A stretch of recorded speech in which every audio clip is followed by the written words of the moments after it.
高雄有駕駛講，佇凱旋甲定興路口，常常因為停紅燈，有車就會卡佇輕軌的鐵軌路頂頭，實在是真危險哦。交通局嘛表示講，目前有會研究要來調整號誌燈，避免車佇紅燈的時，擱停佇鐵軌路頂頭。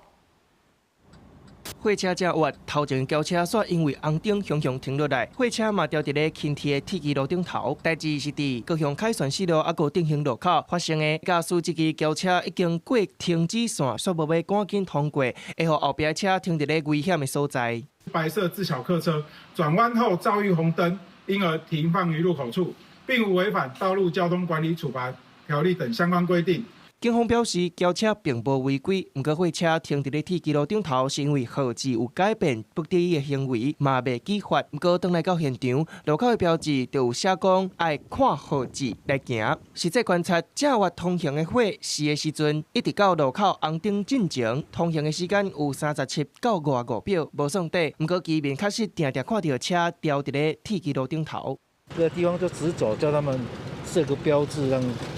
左轉彎直走。有些人為了貪快或是想要省時間，他就會直接從那邊左轉過來，然後就導致於他這邊交通整個打亂這樣。同款有甲輕鐵直接的凱旋甲里亞內路口有設轉向車會當繼續行的標誌，意思就是轉向了後拄到紅燈嘛會當直行。不過警方提醒，若無設繼續行的標誌，目前要是照號誌駛還是停。單一路口的設計，那看到遠端的紅燈，容易誤判不能再續進。那交通局已經先增設了請勿停等於軌道區內的告示牌，那後續也會評估增設轉向車輛可以續行的指示，讓路口資訊可以更清楚。因為等紅燈掉佇咧鐵軌路狀況是不時地咧發生，交通局嘛表示，有一寡路口因應輕鐵用單一路口的設計，會建議增加一寡專用車會當繼續行標誌，避免車輛停佇咧鐵軌路頂頭。記者綜合報道。